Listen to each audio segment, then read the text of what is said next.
Halo semua, jadi balik lagi setelah gue kemarin ngomongin atau nge-review tentang apa tuh 7600X sama 7950X. Nah jadi sekarang gue mau ngasih lihat kepada kalian sih performanya masalah 5800X 3D sama 5800. Nah jadi apakah itu worth it atau enggaknya.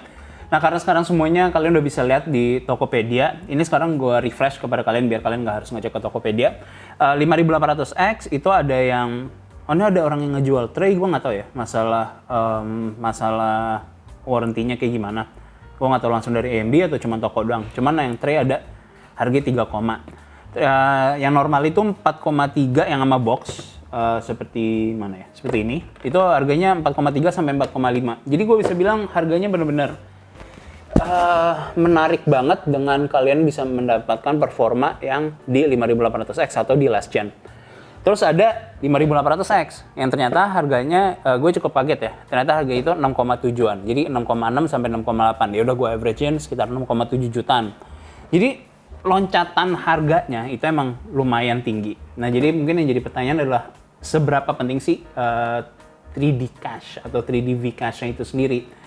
Sebenarnya emang dampak itu gue bisa bilang dampak itu benar-benar tinggi banget. Nanti akan gue jelasin kepada kalian kenapa dan untuk di game seperti apa yang mungkin akan berguna banget buat kalian. Nah, kenapa gue bikin konten ini adalah karena kalau kalian adalah orang yang main di e-sports atau tujuannya kalian punya PC itu hanya untuk murni di gaming doang. Dan sekarang kalian ada di posisi di mana gue menggunakan punyanya AMD atau platformnya AMD. Menggunakan 450, 550, atau udah menggunakan 470 atau 570. Atau mungkin ada beberapa X370 yang bisa atau masih kuat untuk menggunakan 5800.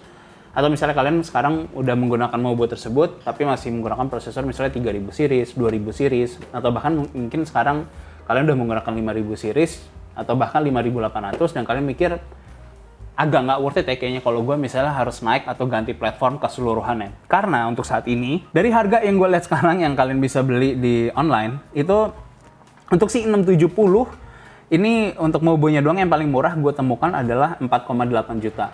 Ya berarti sekarang kita bilang dengan ongkos kirim dan segala macam ya udah sebut 5 juta deh.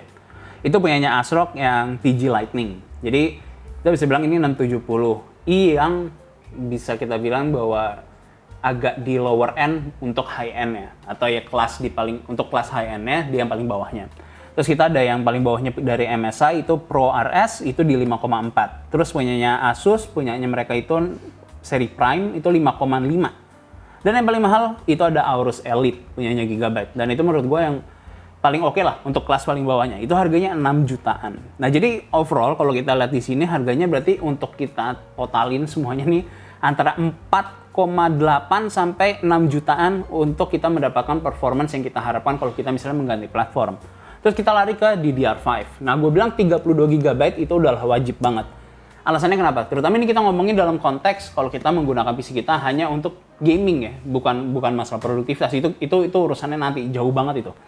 Jadi kita ngomongin untuk gaming. Kenapa menurut gue 32 GB itu udah bisa dibilang sebagai persiapan buat kalian. Jadi 16 kali 2 dengan speed 6000. Kalau kalian menggunakan misalnya AMD punya, yang artinya itu paling efektif di 6000 MHz. Nah, jadi kalau kita menggunakan itu harganya itu di 3,5 sampai 4 juta. Jadi tergantung sama CL berapa. Enggak, yang 3,5 itu di 5600 tau gue speednya deh. 5600 dan yang untuk di speed 6000 itu di harganya 4 jutaan ke atas. Itu, jadi ada yang lebih murah kalau kalian lihat ada yang RGB-nya atau yang nggak ada RGB-nya. Jadi paling di situ doang performance-nya. Jadi kalau kita ngeliat dari Mobo sama dari RAM ya, ini kita udah harus menyiapkan uang sekitar 10 juta. Bahkan bisa, oh iya benar, 10 juta itu yang paling tinggi, atau 11 lah, 11 juta paling tinggi sama ongkos kirim. Atau 4,8 ditambah 3,5-an, berarti sekitar 8,5 jutaan.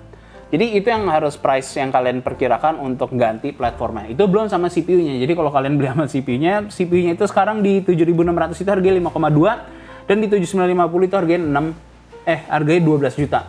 Jadi itu performance yang kalian harus keluarkan. Jadi apakah itu worth it atau enggaknya? Ya balik lagi ke masalah performance uplift-nya. Jadi kalau misalnya sekarang gue kasih lihat contoh yang pertama itu adalah misalnya di Far Cry 6. Nah di sini kalian bisa lihat kalau performa dari Vcache-nya itu benar-benar pengaruh banget ya di game seperti Far Cry 6. Kita bisa lihat 121 fps dibandingkan dengan 147. Bahkan untuk 7600X kita bisa lihat kalau FPS-nya cuma 140 dan untuk mode percentnya memang jauh lebih tinggi. Ini benar-benar jauh banget, 97 dan 92 untuk si 3D V-Cache. Nah terus kalau kita lihat di 1440, performance-nya juga masih lumayan tinggi. Kita bisa ngeliat sekitar uplift sampai 15%. Itu untuk di 3D V-Cache-nya. Terus kalau kita lihat di 4K, hasilnya itu kurang lebih masih sama. Nah itu paling performance-nya paling bedain itu ada di 1%-nya yang paling pengaruh. Nah, jadi kalau untuk di game seperti Far Cry 6, ini benar-benar pengaruh banget ya. Bedanya itu benar-benar jauh. Bahkan di 4K pun kalau kalian main dengan GPU yang paling high-end, atau kalian misalnya nanti mikir, oh gue nggak mau beli ya apapun ini, yang nanti tadi kalian keluarin sekitar 15 jutaan, tapi gue mendingan 15 juta gue alokasiin buat beli GPU aja. Jadi 15 juta itu menurut gue udah aman banget ya untuk kalian beli GPU, tapi kalian masih menggunakan V-Cache. 3D V-Cache. Terus kita lanjut ke Assassin's Creed. Nah, jadi di Assassin's Creed Valhalla ini juga performance-nya masih mirip sebenarnya. Cuman ada uplift di 1080 dan di 1440 seperti yang kalian bisa lihat sekarang. Nah, di 4K perbedaannya emang nggak terlalu jauh.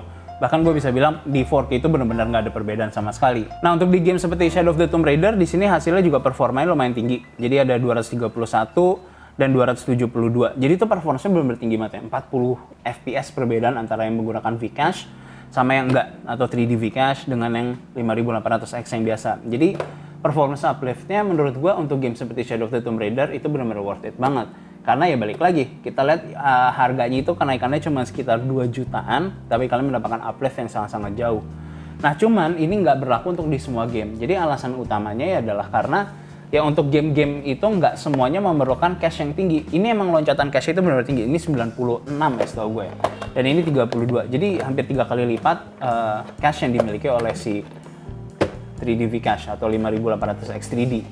Jadi untuk game-game yang akan menggunakan banyak AI dan segala macam yang di belakang game itu menggunakan banyak calculation, itu akan menggunakan V-Cache dengan sangat-sangat baik. Jadi contohnya ya seperti tadi, atau misalnya kalian main game yang menggunakan modding dan performance, atau misalnya GTA, atau bahkan game-game yang lebih cenderung adalah single threaded, atau misalnya untuk game-game yang lebih fokus untuk seperti game-game e-sports. Itu akan berguna banget upliftnya untuk kalian mendapatkan performance yang lebih tinggi lagi dan lebih tinggi di 1080, atau buat kalian yang mengincar FPS yang jauh lebih tinggi lagi. Jadi kalau kalian pengen main di, yang gua nggak tahu ya, mungkin kalian harus main di monitor dengan frame rate atau hertz di 360, itu mungkin akan jauh lebih berguna dan kalian bisa hit itu secara jauh lebih konsisten dengan 1% juga yang sangat-sangat tinggi menggunakan si 5800X3D. Jadi kalau kalian misalnya bandingkan dengan 7600, ya berarti upliftnya harus benar-benar tinggi banget. Nah karena kalian juga harus mempertimbangkan ada dua lagi nih. Jadi yang dipertimbangkan itu adalah jumlah PSU-nya kalian. Jadi PSU-nya kalian itu bisanya berapa watt? Karena kalau kita bisa ekspektasikan ke depannya, sebut kita menggunakan misalnya 7950X yang bisa sampai 200 watt. Berarti kan ya lumayan jauh gitu loh performanya, 230 watt dengan misalnya yang punya TDP cuma 105 dan yang bisa ke-push sampai misalnya 150-an watt. Nah itu misalnya ditambah lagi sama GPU yang kemungkinan besar akan menggunakan gede banget. Bahkan bakalan ada standar baru untuk PSU yang menggunakan plug baru khusus untuk beberapa GPU yang akan datang seperti punyanya 4000 series gitu misalnya, dan atau misalnya nanti 7000 series yang kita masih belum tahu juga price performance ratio atau price performance per wattnya itu seperti apa. Jadi yang gue harapkan sih kalian harus menyiapkan itu semua. Jadi untuk masalah worth it atau enggaknya, ya seperti sekarang ini sambil gue tunjukin masalah benchmarknya seperti apa untuk membandingkan yang 3D V-Cache-nya itu performance uplift-nya seperti apa, terutama untuk game-game yang memang sangat berbeda ya atau sangat menguntungkan dengan menggunakan 3D V-Cache. Nah jadi di 3D V-Cache seperti yang kalian lihat sekarang itu performance-nya emang benar-benar tinggi banget kan. Jadi untuk uplift-nya itu benar-benar jauh dan performance yang kalian harapkan, dan gue rasa itu adalah untuk game-game e-sports atau game-game yang menentukan sangat tinggi pada saat latency kalian itu sangat-sangat rendah. Gue rasa itu benar-benar berguna banget. Jadi untuk game-game yang kalian mainkan seperti gue kayak Eno atau misalnya StarCraft atau misalnya Dota atau Civilization, ya V-Cache itu akan berguna banget, terutama nanti ke depannya untuk game-game yang mungkin akan menggunakan advanced AI yang jauh lebih tinggi lagi. Gue rasa ini akan berguna banget dan akan punya lifetime yang jauh lebih lama dibandingkan misalnya yang tanpa menggunakan 3D V-Cache. Jadi kalau misalnya buat kalian sekarang yang masih bingung antara performance uplift yang kalian gunakan dan kalian bisa untuk mengeluarkan 15 juta untuk misalnya mendapatkan performance sampai di sekitarannya si 7000 series yang baru yang kemarin gue review. Dan itu kan upliftnya sekitar 5-15% atau bahkan yang paling maksimalnya 20% untuk upliftnya. Jadi kalau menurut kalian di beberapa game tersebut itu adalah game yang sering kalian mainkan atau kalian mau mempersiapkan diri ke depannya dan kalian udah pasti menggunakan GPU yang akan mahal di kedepannya, yang gue perkirakan harganya mungkin start dari 15 jutaan ke atas, gue rasa mungkin worth it banget bagi kalian upgrade ke 7000 series. Tapi kalau misalnya enggak, gue rasa ini masih menjadi penyelamatnya kalian sih. Jadi 5800X 3D menurut gue bener-bener menarik banget lah untuk kalian yang bisa mendapatkan performance gaming yang masih sangat-sangat baik dengan PCIe Gen 4 tapi masih ada di platform yang sama. Nggak perlu beli DDR5, nggak perlu beli motherboard baru, nggak perlu beli prosesor baru. Jadi uangnya yang kalian mau alokasikan mendingan ke GPU. Jadi itu doang yang bisa gue kasih. Sebenarnya sih bukan suatu kesimpulan ya, karena itu benar-benar murni di tangannya kalian. Tapi kalau buat gue pribadi, kalau misalnya memang kalian adalah tipe orang yang harus mendapatkan performa paling tinggi, harus menggunakan VGA yang paling baru, harus mendapatkan graphic fidelity tertinggi untuk di game-game yang baru, dan kenapa seperti yang tadi gue bilang 32 GB itu adalah hal yang sangat-sangat diperlukan untuk longevity-nya kalian kalau kalian main game adalah karena konsol menggunakan 16 GB atau 16 GB unified yang digunakan untuk VRAM maupun RAM mereka. Jadi artinya 16 itu bisa digunakan, dialokasikan penuh. Sedangkan kalau kita misalnya di PC, itu kan nggak 16 GB itu bisa dialokasikan hanya untuk game tersebut. Karena masih ada background yang di belakang. Overhead itu sangat-sangat tinggi dibandingkan dengan konsol yang overhead itu sangat-sangat rendah banget dan low level. Jadi itu yang menurut gue yang akan menjadi pembanding bahwa RAM itu kenapa gue bilang dia harus 32 GB. Itu kalau kalian mau ganti platform, jadi harus menyiapkan 4 jutaan ke atas sampai 5 jutaan. Jadi sekian konten singkat hari ini. Gue nggak tahu singkat atau enggak, karena gue dari tadi udah ngoceh mulu. See you guys next time.